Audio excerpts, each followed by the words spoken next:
Get ready to hear the truth about America on a show that's not immune to the facts with your host, Dan Bongino. All right, welcome to the Dan Bongino Show. Producer Joe, how are you today?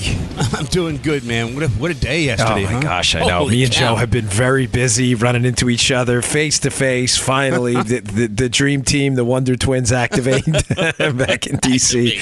But we've pretty much, Joe, wouldn't you say, been at it for about 48 hours straight now. What a day. I'm everywhere I'm looking, there you are. I mean, all over Washington, and I was over there working with CR Group. So, man, what a day. I've slept like 4 hours, folks. I'm not even kidding. But I'm not making this up. I said once for you new listeners that I was at a CPAC speech once, and Ann Coulter was very sick, and she opened up the speech by saying she was sick. And I said, she shouldn't have done that because I felt bad for her the whole time, and I was distracted. I always promised if I was ever not, into it or I would never do the show. So if I'm here, I'm pretty stoked about doing it. And after last night's speech, there's just so much to talk about.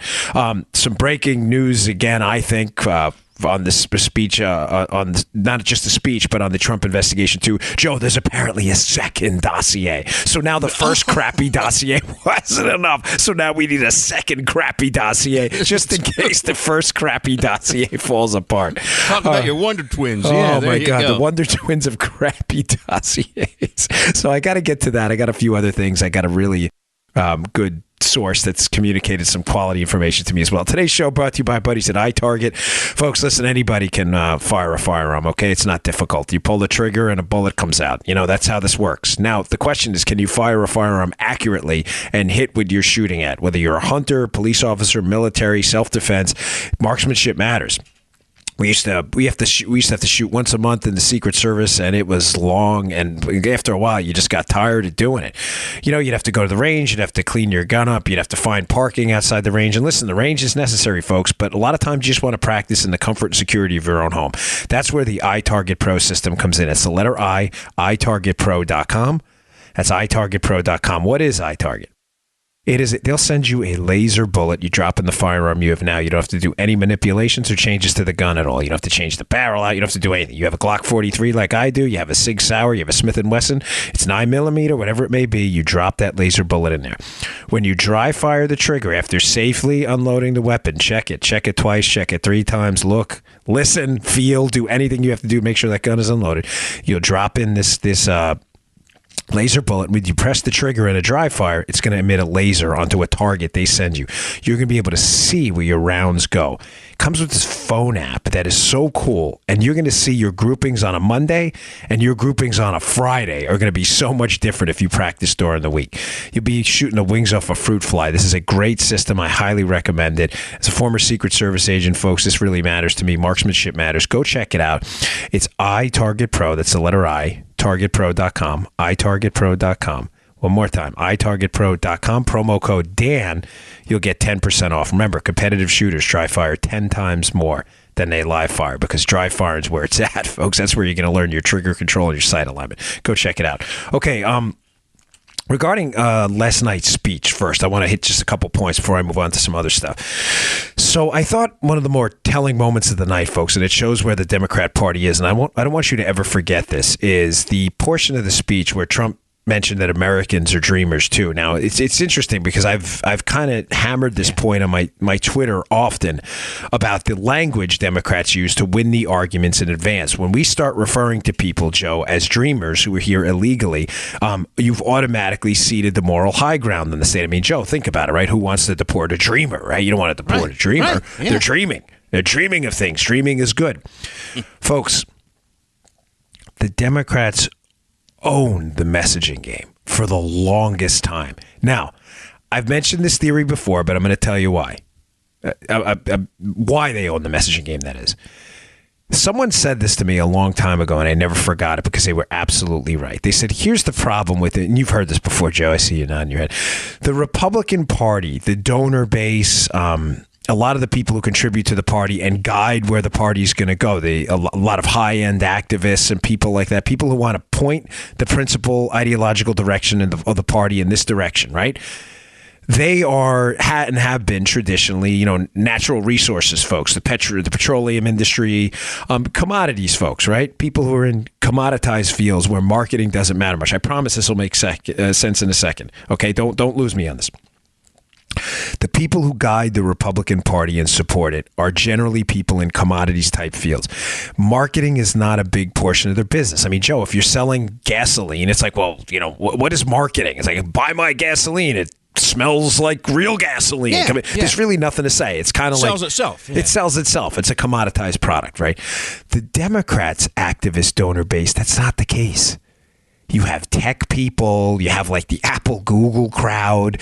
These people, their entire lives are marketing. These are people who go out there and they have to make the iPhone sexy and, Beats headphones and all of that stuff. They have to, and marketing is their thing. They can sell ice to an Eskimo, right? As they say. Yeah. That is what they do. The Democrats have owned us on messaging. We finally have a president based on that State of the Union last night. Finally, who has figured out that the problem with the Republican Party is not the message. It's the messaging. What he said last night, a couple of those lines, and granted, I don't want to be hyperbolic or exaggerate. The State of the Union, he'll get a small bump out of it, and a week later, people will forget. But it's the accumulation over time of collective small bumps, which lead to an overall bump in presidential approval, which leads to re-election. So I don't want to downplay it either. But he said a couple things, Joe, last night. You and I were there at CRTV doing the coverage there. Mm-hmm.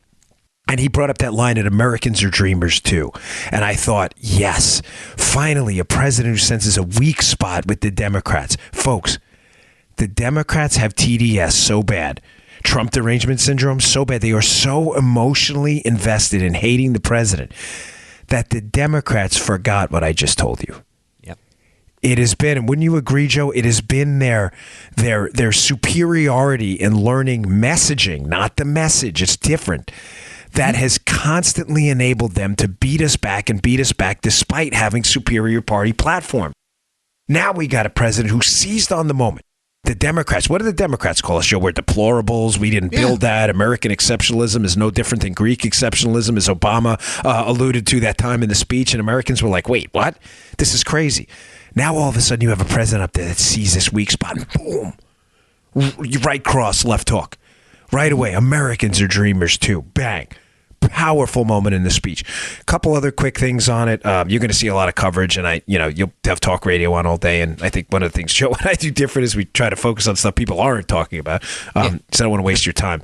But there were a couple other standout parts. One of them was the Congressional Black Caucus, and I brought this up on Fox last night. Congressional Black Caucus, which is really all Democrats. Man. Did you find that a little odd, Joe, that Trump gets up there, he starts touting the lowest black unemployment rate in decades? I'm not going to say history because the way they measure it over time and underemployment, but we can confidently say, you and I, Joe, that black unemployment, the black unemployment rate is very, very low right now. In other words, the economy is doing quite well for black America. Trump starts talking about that. This is, wouldn't you agree, Joe, a nonpartisan success story? I would certainly hope so. You're damn right. Well, you would hope so, and you would hope wrong because, of course, the Democrats, screwed us over again. What do they do? The Congressional Black Caucus sits on their hands. They don't even get up to clap. And, folks, again, this is the Democrat Party falling apart because they are obsessed with Trump derangement syndrome, rather than giving him just a small victory and a small moment for him. To a nonpartisan moment for everybody to say, okay, you know what? There have been some issues in all communities, but the black community unemployment's remained stubbornly high under the Obama administration. Now we can get up and clap. It's not really a Trump thing. It's our thing, right? This is them talking. They didn't even do that. Sat on their hands the whole time. What a disgrace. A total disgrace, folks. So I have a really interesting article in the show notes today at Bongino.com. Please subscribe to my email list there. Sorry to hound you about it, but it really helps us get the message out. But a really good piece from the Daily Signal that covers some of the other highlights of the speech. But I'll leave you with this. I thought it was a great speech. I thought it was aspirational. I thought the part about annihilating terrorists was terrific. We're not sending them to sandals anymore. We're not sending them to the Poconos. We're not sending them to a Hawaiian beach. Yes, we're killing terrorists who want to kill us. That's how people talk. And one more thing, and I'm sorry, I have so much to say this morning. I just trying to motor through these topics because I want to make sure I get you the good stuff. Last night while on a panel, I was trying to explain the Trump phenomenon and why Trump, despite not having the most polished or eloquent speeches, Joe, why what he says resonates so many millions of people. And I brought up the fact that there were two things about Trump's personality that I think I understand, not uniquely, but because I grew up under similar circumstances. When, obviously I'm not a billionaire like he is, but Trump is a Queens guy, Joe. I'm from Queens, New York. And the thing about Queens, New York, guys, this explains a lot about Trump. Don't forget this, folks, ever. When you grow up in Queens, everybody has a chip on their shoulder. Everyone in Queens. And there's a reason. I don't say it in a bad way. I was a Queens kid. Because the Brooklyn kids and the Bronx kids are the tough guys. They are. It's tattooed on you. You're from Brooklyn? Oh, you must be tough. Hey, you're from Brooklyn. Hey, yo. That's just the way it is. You're from Brooklyn. You are automatically assumed to be tough. The Queens kids never had that built-in edge, so they were always like, you always want to, you have a chip on your shoulder. You almost want to start a fight, Joe, with a Brooklyn guy just to show him you're tough, too. I mean, maybe that's why I do martial arts and mixed martial arts and grappling and boxing. I don't know. But that's Queens, right? Not only that, they don't have the money or prestige of the Manhattan kids. So it's on one end, you're not as tough and edgy and streetwise, or this is his perception, by the way. I'm not talking about reality. But you're not as tough and edgy and streetwise as the Brooklyn kids. But you're never going to get this social acceptance of the wealthy elites like the Manhattan kids do. So there's an edge on both sides. And you see these Queens kids always having to prove themselves. And that's one of the reasons. And folks, I'm not covering for anybody. I'm certainly not trying to provide messaging air cover for Trump here. I'm just trying to explain to you why he talks and does the things he does. But I totally get it. This is Queens guys, because of that edge and the need to always kind of impress people because they've always, not as tough as the Brooklyn kids or as rich as the Manhattan kids show. They all talk like he does. We exaggerate stuff. It's like I was giving an example the other day when I was growing up. I used to go in this bagel store that was next door to my house, and I'd get the bagels were really good. And I remember chatting with the guy one day, and you'll tell a story about the guy who owned the bagel store, this guy Cosmo, and you'd be like, man, Cosmo's rich. He's worth like $40 million. Meanwhile, the guy's worth like $400,000. But everybody gets it. That you're not now, right, Joe? You're laughing, but I know Joe's an honest guy. Joe's a church-going guy. To Joe, that's a lie. Right, Joe? You said he's worth $40 million. He's worth, yeah, sure. But to a Queens guy, it's not, because the Queens guys understand that there's always a built-in level of 10 times exaggeration. So it's not a lie to the Queens guy, because the Queens guy who's talking to the Queens guy understands that $400 million or $40 million really means $400,000. You get what I'm saying? You see where I'm going with that, right? Yeah. Yeah, that's a Queens thing. Okay, now. That explains away the exaggeration portion of Trump. That's just how guys talk. But the builder portion of him and why he's got this bravado, and the reason I'm even mentioning this is because a lot of that came out in the speech last night, like a big aspirational speech, like we're going to chest puff a little bit, we're going to kill terrorists, Americans are dreamers, this is great. But he was a builder too. And the thing about builders in New York, because my father was a building inspector and he's dealt with people like Trump his entire life. When you're a builder in New York, you have to deal with things builders elsewhere don't have to deal with to the degree you have to in New York. You have to deal with unions, Joe. You have to deal with the mob. You have to deal with city inspectors all the time. You have to deal with inflated contractor prices. So when you're a builder in New York, you have to be tough. And Gavin McInnes brought this up on the panel last night off the air, and it was a great point. He said that some elitist Republican one time told him that he didn't like Trump because Trump wasn't a handshake guy. I don't know if you heard this, Joe, in the control room, but it was an excellent point Gavin brought up. The guy who told Gavin this meant, like, if Trump shook hands on a deal, that sometimes the guy told Gavin, like, sometimes he would stiff contractors. Yeah. Okay. Yeah. But I heard it. Gavin was like, he goes, you know what? If I was smarter at the time and I knew what I know now, I would have responded. He goes, but I didn't. And he wasn't stiffing contractors. The difference in New York doing business, if you understand builders in New York, is, Joe, you'll get a bill from a contractor. It'll say, hey, this service is $100. Meanwhile, 50 of it's fluff built in. And then at the end of the contract, they'll be like, oh, by the way, price change. It's now $200. So Trump would come back to the table being the Queens builder he was and be like, no, we said $100. We're paying $100. Well, did he really get stiffed? Or was it Trump doing business in New York and trying to maintain some integrity for his business? Folks, that's what I'm not apologizing for the guy. I'm just telling you, I'm trying to explain away why you get this exaggerated language and why you get this tough kind of edgy talk when he doesn't deal with people, because that's what he's had to do his whole life. And I think that came out last night in the State of the Union. So a lot of it was aspirational, as with most State of the Unions. Not much of it's probably likely to happen, but I thought it was a good speech nonetheless. All right, I got a lot more to get to. Today's show also brought to you by our buddies at Filter By. Folks, we love Filter By. You got to change your air filters in your house. It's winter now. It's cold. It's been freezing everywhere from Dallas to Minneapolis to New York to D.C., where we are today. You're going to spend a lot of your time indoors, and the air indoors can be up to 100 times as polluted as the air outside. Your pollen, allergy-aggravating pollutants, mold, mildew in the air. In my system, folks, I had two. I had two older systems. They were kind of crappy. One of them was builder's grade. But we didn't change the air filters when we came in the house, and both of them crapped out. I'm not making this up. I'm not telling the story for effect, and it wound up costing us, I think by the time we were done with the ductwork, close to $20,000. You have to maintain your HVAC system, and you have to maintain your lungs, as I say during these reads. Maintain your lungs. That's your HVAC system. You got to breathe clean air in your house. You're going to be in your house an awful lot in this cold weather. Go to filterby.com. That's filterby.com. These guys, they have 600 plus filters. They can custom make them. The MERV rating on these filters goes up to hospital grade if you want to breathe really, really clean air. Filterby.com. That's filterby.com. Made right in America. These guys do a great job. It's a terrific company. They make their stuff here in America. And if you want auto delivery, say you want your filters changed out once a year, set up auto delivery. You'll save 5%. You'll never have to think about filters again. Go to filterby.com.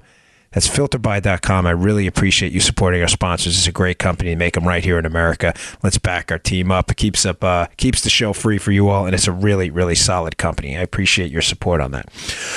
Okay, so this is where it gets interesting. I didn't tell you this yesterday because we were over at CRTV. I didn't want to talk in front of too many people there. But there's a second dossier has come out. From a guy named Cody Shearer.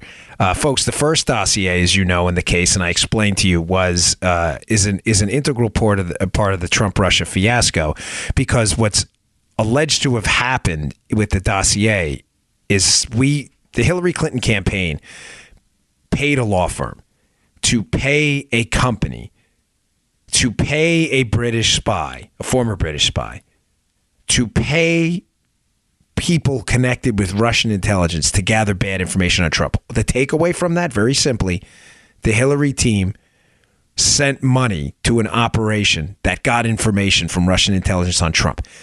Folks, I just want to be clear on this, because sometimes we have to rewind the tape a little bit. That is not illegal. Opposition research on political candidates, however untoward and disgusting at times, is not illegal. I'm not alleging Hillary did anything wrong with that. What was wrong about the dossier, which would, just to be clear what that was, for those of you who may have missed the beginning of the story, the dossier was a compilation of these lurid, sordid, nonsensical, farcical, ridiculous tales about Donald Trump that Russian intel provided to Hillary. It was fake. It's been debunked. It's not true. These tales were so ridiculous that how anybody believed them in the first place is incredible. The problem with the dossier is elements of it were used by federal agents to apply for an application to spy on Donald Trump. Don't ever forget that. Because remember, as I always say, 30,000 feet. Remember what we're talking about, because people get lost in this case sometimes. We were talking about Donald Trump and his team being spied on by Barack Obama and his, not personally, but his administration, and the effort to cover the whole thing up. Okay? Don't ever forget that's what we're talking about. Now, the first dossier, which I just described to you, Joe, has been entirely debunked, right? There's now been the reappearance of a second dossier, and you have to ask yourself why. Why is a second dossier appearing now? Now, this second dossier was not drawn up by the same people who did the first dossier, Fusion GPS and Christopher Steele. Okay. The second dossier was done by a guy named Cody Shearer, who's a political operative of the highest order, right? Folks, I'm going to suggest to you, because I've got a lot to get to on this and some really damning stuff, that the emergence of this second dossier is Democrats in full-blown panic mode right now. Now, Joe, you may be asking yourself, well, why? I don't get where you're going with this. Remember what I told you? Initially, when CNN had an inkling that the dossier of CNN and these left-leaning media outlets and, Democrats in Congress had an inkling that some of this may be true, and they thought they'd get rid of Trump and impeach him anyway, so it really didn't matter if it wasn't. Like if I had information on Joe and his jaywalking scandal, right? And I think it may or may not be true, but I think we're going to impeach Joe as president anyway. I just feed that stuff to sources in the media. I haven't put it out there, and who cares? If we find out it's not true in 2 years, Joe's impeached. It doesn't matter. Mm-hmm. Where the story got thrown for a loop is Donald Trump passed the tax cuts. His approval rating is bumped. Now the Democrats are seeing he's not going to be impeached. So now they're in a lot of trouble because they fed to the media, and the FBI had used some elements of this dossier in an actual legal proceeding to spy on the Trump team. And now they're realizing they're going to have to deal with it because Trump's not going anywhere.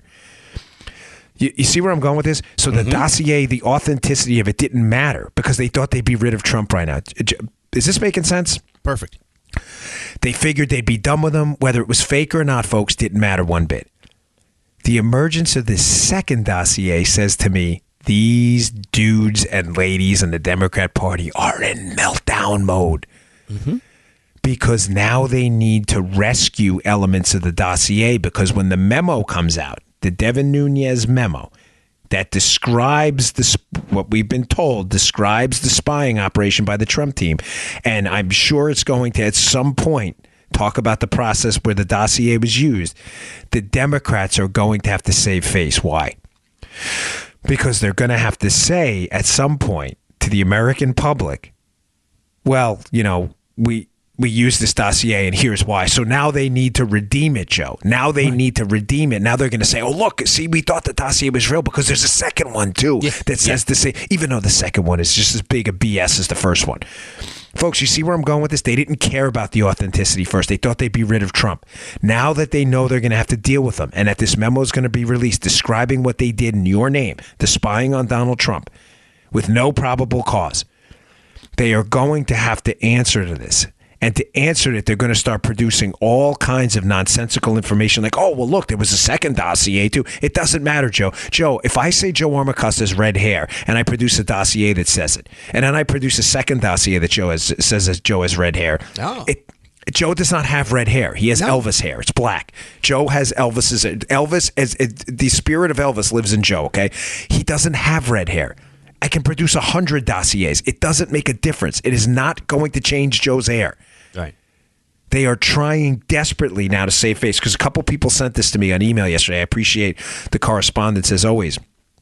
And they said, Dan, can you look into this? What's the second dossier? Like this thing just came out now? The answer is no. It didn't. That second dossier has been around forever. Well, it's been around since the spying started largely. But they're putting it out there now because make no mistake what I'm telling you. They didn't care about the authenticity of the dossier before. They just wanted to damage Trump and the media with the sordid nonsense, false accusations in that paperwork.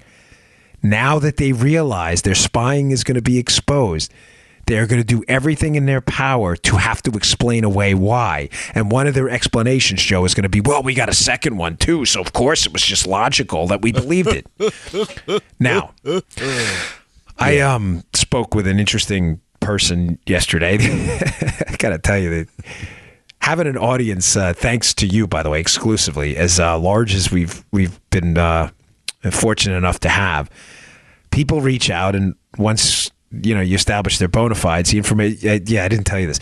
So I got a call yesterday, and someone said to me, "Listen, here's what's interesting about the dossier too." He said there is a asset verification process, Joe, that they go through. So let's not talk law enforcement jargon here for a minute. Mm-hmm. If I'm going to use you as a source, Joe, in other words, let's say you're dealing with some guy and he's shady and he starts talking about robbing a bank, and you go to the FBI and you say, hey guys, I was talking to my neighbor Bob and he's talking about robbing a bank, and you want to be a source.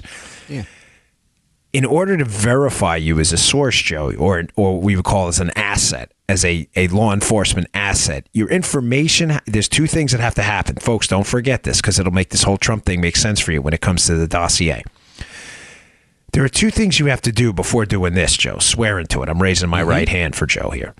If I put my right hand up in court as a federal agent, I swear to a search warrant, an arrest warrant, I am swearing that the information I have in there is true, or that I've done my homework to make sure it's true. Mm-hmm. The homework, you have two avenues. Joe comes in. He says, my neighbor wants to rob a bank. I want to talk. I want to help you guys out.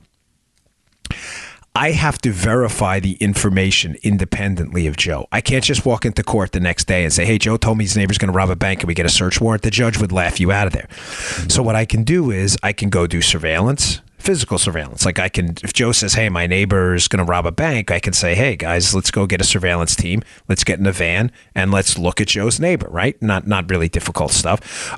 What else can we do? We can pull some bank records. We can subpoena some what we used to call muds and luds back in the days, right? Some phone records. We can do an independent investigation that verifies what Joe said is true. And then, Joe, then we go to court and we swear to it, and we say we can validate the asset. Joe is an asset. Mm-hmm. I get a call yesterday. A guy says, listen, there's a pretty formal procedure to verify assets in the FBI. And he said, the one question you're not asking, which we may have, but we may not have asked it the right way, is what was the asset verification procedure for Steele? In other words, Christopher Steele's the guy who puts the Democrats are saying, at least, I believe he may be a pawn in this too, but Christopher Steele puts together these salacious allegations against Donald Trump in the original dossier, Joe, the one swore to in court. He said, what was the asset verification process?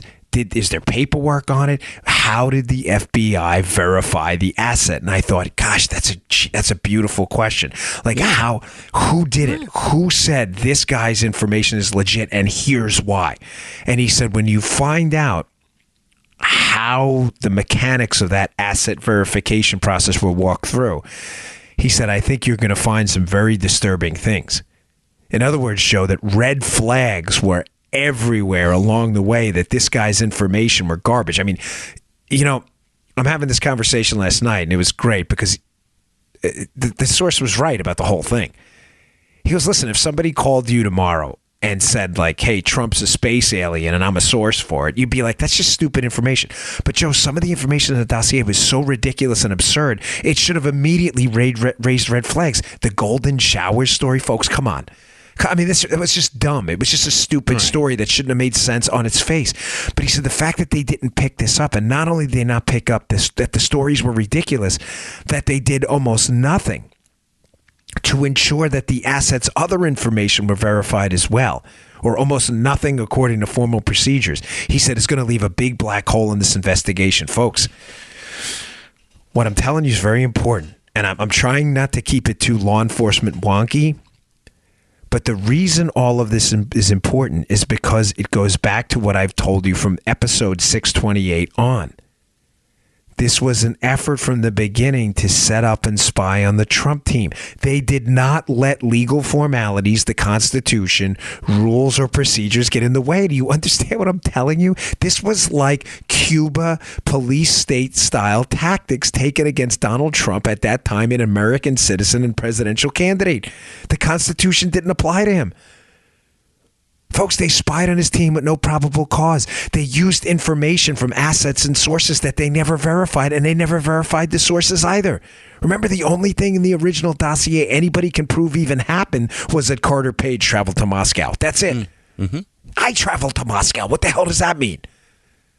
Folks, this is the most troubling case of law enforcement corruption I have ever seen in my life. Deeply disturbing on so many levels. Now, couple other things that were brought up to me, and I hope someone's listening with some influence here, because I know some people pay attention, let's just say, to our show.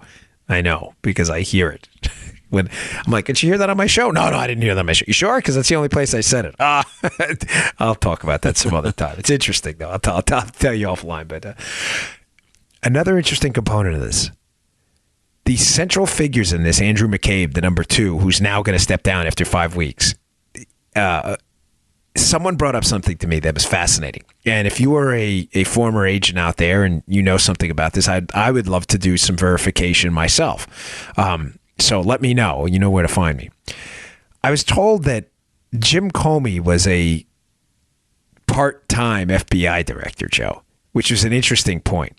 that Comey rarely worked on Mondays or Fridays, that Comey worked basically 3 or 4 days a week and would head up to a different place. I'm not going to say where, but the information seemed pretty legitimate to me, especially the way it was presented to me. Now, why is that relevant to any of this? Yeah, right. It's relevant to this case because the number 2 at the FBI the entire time is Andrew McCabe, who is a central figure in all of this, whose wife is running as a Democrat for state Senate in Virginia and is taking money from Clinton consiglieres, lots of money. Matter of fact, she took about, I think it was $700,000 for a state Senate race that, as Joe and I know politics pretty well at the local level, probably would have cost, what, $50,000, Joe? Yeah. So there's a reason a lot of Terry McAuliffe, who's a Clinton acolyte, Terry McAuliffe money is heading to Andy McCabe's wife. Mm-hmm. I bring that up in relationship to Comey and his, part-time director status, because one of the things that came up that was fascinating was, who do you think was really running the FBI when Jim Comey wasn't around? Andrew McCabe. Yeah. You're darn right, brother. Andrew McCabe, the number 2, the deuce there, right? So Andy McCabe's influence as the number 2 may have been as kind of a 2 pseudo number 1. Like he's really in control when Comey's not around. It's a very interesting point when you put together the chronology of events that a guy whose wife is a devout Democrat, running as a Democrat, taking extraordinary sums of money for her campaign from Clinton acolytes, is at the same time insisting on not recusing himself from the Clinton email investigation and is also then targeting Donald Trump in an investigation to spy on Donald Trump with no probable cause to do so.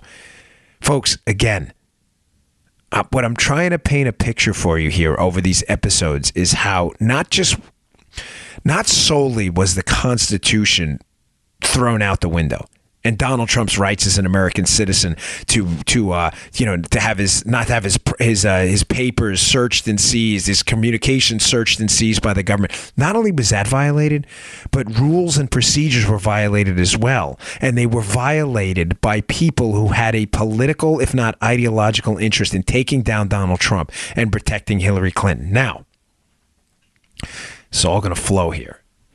Another thing that came up in the conversation is, remember I told you about Mike Flynn, how Mike Flynn was railroaded. General Mike Flynn was railroaded. Mm-hmm. They showed up at the White House, 2 agents, Peter Strzok and another agent. They showed up at the White House to interview him and didn't tell him it was a criminal interview. What they told Mike Flynn, and when they showed up at the White House, he was under the assumption, from what I've got from very good sourcing, that it was some kind of a national security meeting, Joe. Not surprising at all, because Flynn was the acting national security advisor at the time. These FBI, he's communicated with these people before at the upper ranks of the FBI. It's not unusual. They show up to the White House and Flynn has no lawyer, nothing. And right away they start talking about a conversation Flynn had with the Russian ambassador, Sergei Kislyak, before Trump had taken office. Folks, there's nothing unusual about that at all. He was the incoming national security advisor. But they want to pitch this Logan Act thing, where private citizens can't negotiate on behalf of the government. As I've said before, I'm not going to repeat the show. The Logan Act is not a serious thing, okay? No one has ever been prosecuted for it in the history of the United States. John Kerry was just negotiating with the Palestinians. Why isn't he in jail? The answer is because the Logan Act isn't even constitutional. Nobody gets prosecuted for the Logan Act, but they decided they were going to get Flynn. So Peter Strzok shows up at the White House with this other agent, and they interview Flynn. This is important. It's going to tie into McCabe in a second. They show up at the White House, and the other agent in the room, he goes back after the interview, and they talk to who, Joe? They talk to Andy McCabe, who I just told you is de facto running this entire thing right now, okay? Mm-hmm. They talk to McCabe and the other agent in the room with Strzok. Now, Strzok's compromised. We know that from his texts. I don't mean compromised by the Russians. I mean ideologically compromised. His texts to his love interest, who also works at the FBI, indicate clearly he hates Donald Trump. He can't stand him, and he just doesn't want him to be president. So Strzok, the emails are devastating. Yeah. Strzok is involved in the whole thing. Strzok and the other agent who interviews Flynn go back and they meet with McCabe. They tell McCabe in the office, the other agent in the room thinks that Flynn was honest and open and sees no problem with the interview at all. It's Strzok and McCabe who override this guy's opinion and decide to go forward with a prosecution on false statements. Ladies and gentlemen, why am I telling you this? Because to anybody listening out there, this is, I'm just asking you to do the right thing. I know who that other agent is. I'm not going to say his name, but I know some of you do too. When I say you know who I'm talking about. Why isn't he up on Capitol Hill? He's... Subpoena him. You need to talk to him.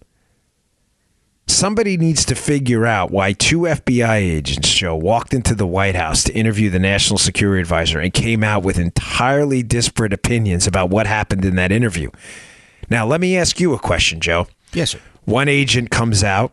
One agent says we thought he was open and honest. We didn't really see a problem with the interview. Mm-hmm. The other agent, who is a known Trump hater, who has been involved in covering for Hillary the entire time, his texts expose him as being ideologically corrupted in this. Mm-hmm. He then gives an alternate opinion. Who do you trust? The guy who said nothing really happened there, or the guy who said, "Oh, Mike Flynn, we got to go get him"? I'll go with Mr. Nothing Really Happened. You'll go with Mr. Nothing Really Happened because you're a smart guy. You'd be a great FBI agent. Now, thank you. What I found interesting, Joe, is Andy McCabe, the number 2, instead of doing the responsible thing and finding a way to arbitrate between these two and come to some middle ground. Well, hey, why are you saying the interview was fine and you saying that, the interview was terrible and we got to move forward? That's not what happened. McCabe moves forward with this prosecution of Mike Flynn for false statements to the FBI.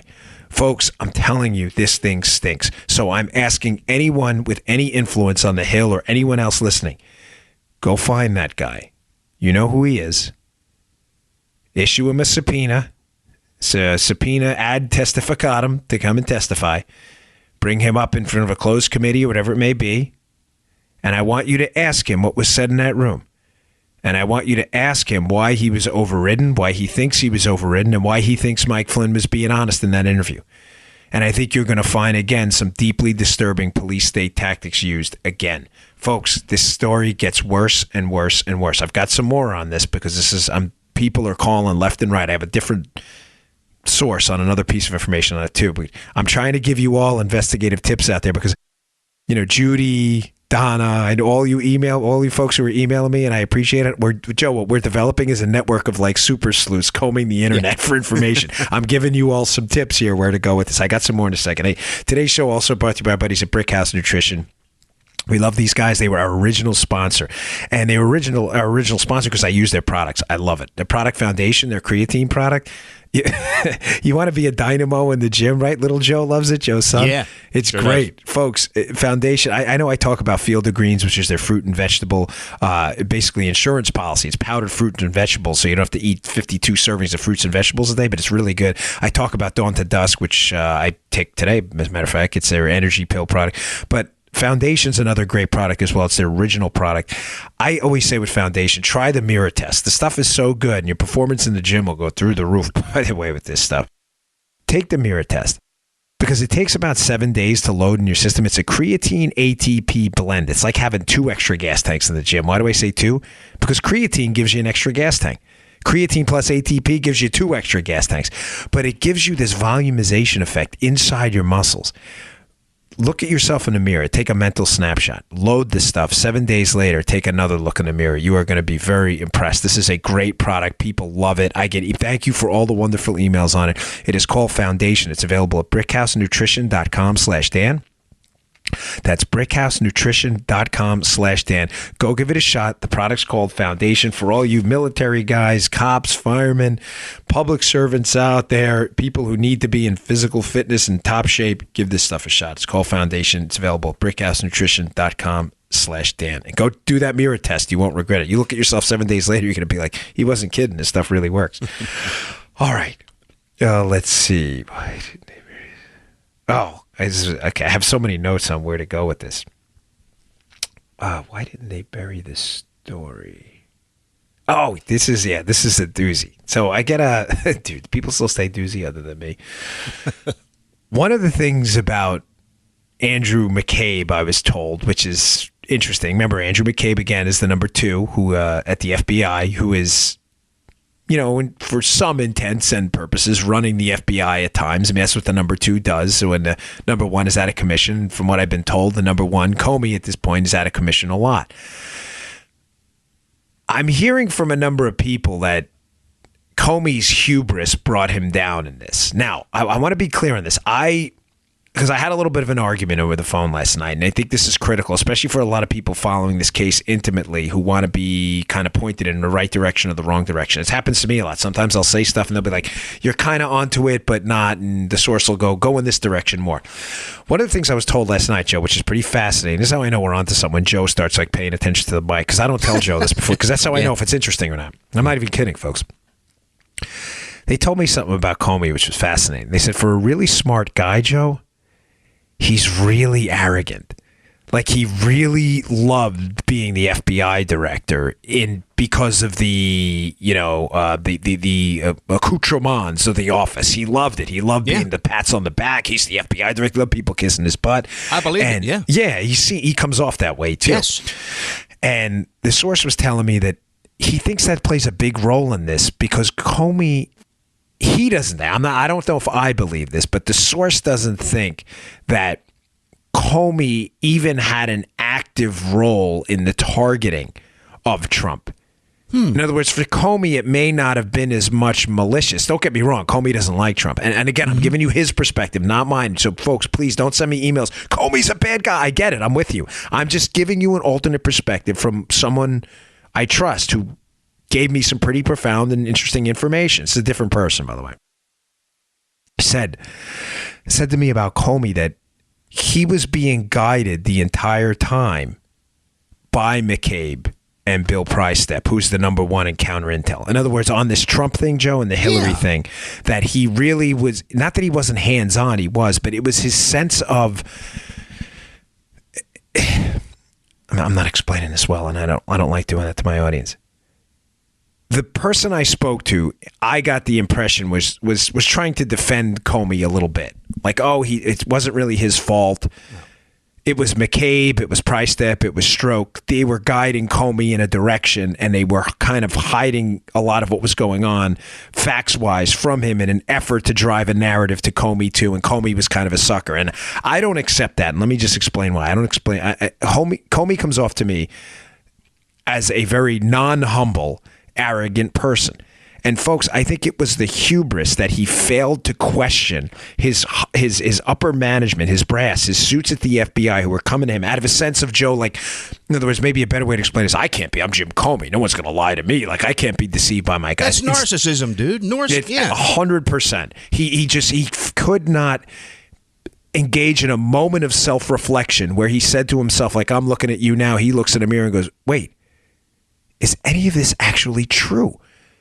Trump's colluding with the Russians. This dossier, he's doing golden showers. I think it's his hubris that brought him down and everyone else. Now, the reason I bring this up again, and I'm doing this linearly, going down my notes here, is again, the point keeps coming up that the primary conduit to feed this information to Comey, that he's not questioning out of a sense of hubris, like nobody would dare lie to me, I'm Jim Comey. The person who's feeding him all this, Joe, is Andrew McCabe. Again, the number two, a central figure in this entire investigation. But it was Comey's hubris that failed to protect him against the fact that his number two may have been misleading him. Now, that bothers me because people are now trying to run and like Eric Holder, the former attorney general, they're trying to defend the crown and defend McCabe when I think it's clear at this point that McCabe definitely screwed something up here. So just to be clear where I'm going with this entire thing, McCabe is the number two. At times, he is the de facto number one based on Comey's loose work schedule. It is McCabe who agrees with Stroke after Flynn is interviewed at the White House to override and pull rank on the other FBI agent in the room interviewing Flynn, who believes Flynn essentially did nothing wrong. It is also McCabe who decides to proceed with the Trump investigation. And he's also feeding information, of course, to Comey, who's making decisions based on what he's getting from McCabe. McCabe is a central figure in all of this, folks. And McCabe's wife is running as a Democrat, supported basically by, at some point, people who are supporters of Bill Clinton for a lot of money. They send a lot of money his way. Now, one other point about McCabe, and this is a hint, like kind of wink and a nod, Joe, to anyone who's listening. supposedly McCabe was a, how do we describe him? A briefer? You know what a briefer is, Joe? It's one of those cops or agents that's really not a cop. They're just like a suit. Like they've never actually arrested anyone. You know what I'm talking about? I didn't know before, but now I do. Yeah, like the FBI is full of them. I know FBI agents. I've worked with them. They're amazing. They are. They're really terrific. I'm not saying that to get a pat on the back from them. They're really terrific. They're super smart and they know their stuff. But there's a cultural divide in the FBI, just like in the Secret Service. In the Secret Service, there's a big divide between the protection guys and the crim guys, the criminal guys. There is. It's like the protection's where you earn your reputation in the Secret Service. Mm-hmm. I'm sorry, if you don't do the president's detail, you're just looked at different in the Secret Service. The Bureau kind of has a similar culture. They're the street guys that caught bank robbers, Joe, child molesters, financial scam artists, the street guys who are out there doing it. And then there's the suits, the briefers, the guys who do good briefs and they get in front and they do PowerPoints, but they've never really arrested someone. Mm-hmm. The word about McCabe I'm getting from multiple sources is that McCabe was a briefer. He was a gamer. He leveraged connections and the ability to look the part, act the part, talk the part to promote himself up into the FBI and get the number 2 position. He also leveraged his connections the entire time. This may work against him in this case, but here's the wink and the nod, and here's why.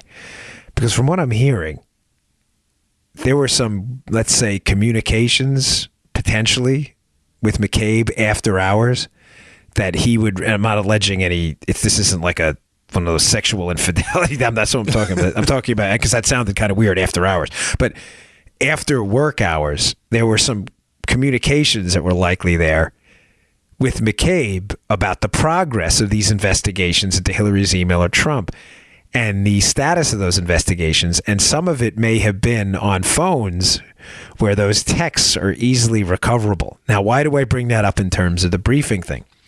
Folks, I got to tell you everything. You got to have the entire scope of the story so you understand what's going on. McCabe didn't want to be left out of anything because remember what I told you about Comey. Comey's kind of like a part-time director here. He's more interested in giving the speeches than actually getting down and dirty. Mm-hmm. McCabe's the one briefing him. McCabe doesn't want to be left out of the loop. McCabe's weapon is information, Joe. And he needs that information at all times because if he doesn't have the information and someone beats him into the director's office to brief the director, then McCabe's not a briefer anymore. He's useless. Yeah. The point of that is, after hours, there was some monitoring of the stuff that was going on. And from what I'm hearing, there may be some texts and emails there about statuses of the investigation and decisions that were made that could be as damning, if not more damning, than the Peter Strzok, Lisa Page emails. Yeah, I got that. I was like, I said, are you sure? And the source was like, I'm pretty sure. So someone's listening. You may want to check out those texts if you don't have them already. So we'll see what happened with that. All right, one final story. Hey, Molly Hemingway, who really writes some spectacular pieces at the Federalist. This will be in the show notes today. Please read it. It is one of those debunking pieces, which I love because the Democrats lie about a lot of stuff, and it's relatively easy to shoot down their arguments. She wrote a really short but great piece at the Federalist. Be in the show notes today at Bongino.com, or if you join my email list, we'll send it right to you, about Democrat lies, basically Adam Schiff lies about this memo and this process, because I'm getting a lot of questions about this. People are saying, Dan, my lefty friends told me that this memo that's going to describe the spying on Trump, it was written by Republicans. Yeah, so what? What does that matter? So who cares? Obamacare was written by Democrats. I mean, the memo describes a process, folks. Facts are facts. If the memo says an apple's an apple, it doesn't matter if it was written by a Republican or a Democrat.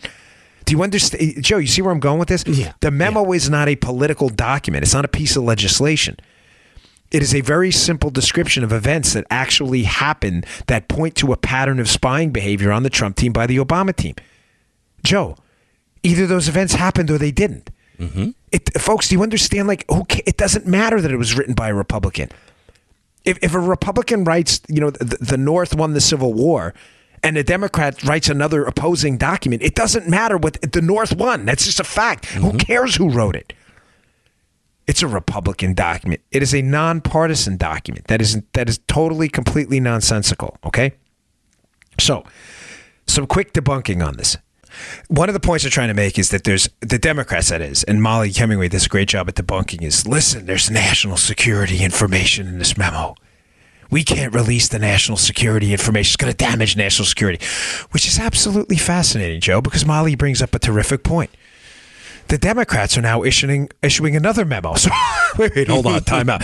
Red flag here. Let's go under the hood. So let me get this straight. You don't want to release the memo describing the process by which Obama and the Obama administration spied on the Trump team because you're alleging it's going to violate national security, while you release another subsequent memo to ensure that what? If people didn't get the national security stuff in the first memo, the second memo will make sure they really see the national security stuff. Folks, there's nothing in the memo that is going to violate national security guidelines, policies, or procedures. The Republicans aren't stupid. They're not going to say, hey, we have a CIA asset in Russia by the name of Joey Bag of Donuts, and he gave us this information. By the way, Russians, please don't kill him after we release this memo. That's not what. Don't be an idiot. The Democrats are releasing their own memo. If there's national security information in the case in the memo, why are you releasing your own? Right. A simple question. I mean, Joe, does that make sense? Yeah. Great point by Molly, by the way. It's in the piece. You'll see she always writes. I love Molly when she's on Fox too. I gotta tell you, she's one the of best. my favorites. She is an Amazon superwoman. She just crushes it. She's got the best Twitter thing ever. It says in her Twitter something like, "I won't be bullied into your group think, but thank you. Have a nice day." I'm like, this is the greatest Twitter line ever. So. Another thing we're hearing, too, is the Democrats wrote their own memo, and there was a vote taken about the memo, and the Democrats are coming out going, look, the Republicans who are in the majority in the House, we get that, the Republicans voted to release their own memo, and now they're voting to keep ours quiet. Folks, again, that is a lie. Listen to me. Very little of what Democrats ever tell you has even the remotest air of authenticity to it. I spend my entire life debunking liberal myths. Most of what they tell you is a lie. This is a lie, too. The Republicans did not vote to suppress the Democrat memo, folks, okay? That's garbage. Here's what actually happened. And again, Molly describes this in her piece. The Republicans released their memo through a procedure first. The procedure was to release the memo to the members of Congress so they could read it first before they took a vote on releasing it to the public. Why? Because, Joe, if any member of Congress had a substantive objection, they could potentially rewrite it. They could look into things. If there was some national security things disclosed they missed, they could take that out. Makes sense, right, Joe? Right, yeah. They said to the Democrats, if you're going to release your own memo, we're going to subject it to the same process. That's the vote that was taken, which the Democrats said, no, we want to release it on our own. And they're the ones who objected, not the Republicans. It's a lie. It's made up. It was about, do you understand what I'm saying, Joe? It was not a vote ever to release the Democrat memo. It was a vote on the process, which the Democrats didn't like, and the Democrats squashed. Right. But Adam Schiff said it is a bunch of crap. Yeah. And everything Adam Schiff says is crap. And he does it, he so eloquently, speaks out as crap that people believe him. I mean, he's a believable liar, which is always dangerous. Oh, what else? Oh, there's another myth about this is that they didn't notify the minority party of these investigations going on into the DOJ and the FBI. In other words, the memo that describes, Joe, a procedure and a process by which they looked into the DOJ and the FBI, the Democrats are saying, well, you didn't tell us that there was an investigation into the FBI going on. Really? Joe, back in March, Devin Nunes gave a press conference at the White House about disturbing things he saw. Are you the only idiots in America who didn't know there was an investigation going on by the OIG into what happened with the FBI during the Hillary Clinton email thing? Like, are you lost? Are you clueless? Are you insane? Again, this is a total lie. Or you don't even have to be a member of Congress. You just have to turn on the news. It's just complete nonsense and garbage. Finally, again, one quick thing I just wanted to debunk again is this partisan document thing. It is not a partisan document. It is a Republican written document that describes things that actually happened. And one of the things the Democrats are going to hide behind, because they're devious, Joe, this is important. They're going to say, well, if you're alleging that, say, the Obama administration on this date did this thing, Joe, and they spied on the Trump team using these methods on this date. Yeah. The Democrats are going to say, it's a lie. Release the source documents on that. Well, Joe, the Democrats know. They know you can't release the source documents. Why?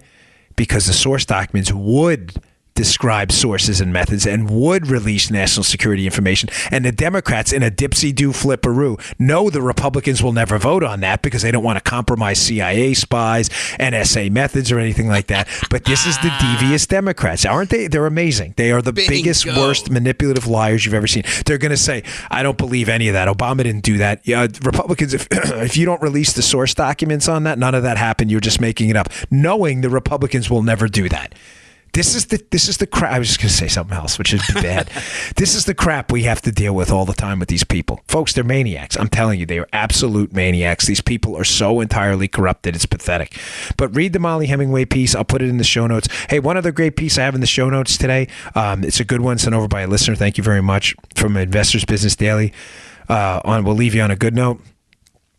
Folks, wages are rising again.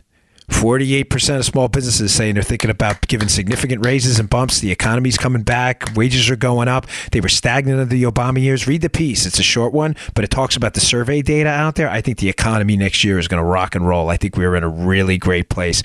So I think those midterms are going to be a little rougher for Democrats than they expected. So give the piece a read. It'll be at the show notes today. It's really quick, but it's a good one too. Hey, thanks again, folks, for tuning in. I appreciate it, and I will see you all tomorrow. You just heard the Dan Bongino Show. Get more of Dan online anytime at conservativereview.com. You can also get Dan's podcasts on iTunes or SoundCloud. And follow Dan on Twitter 24/7 at dbongino.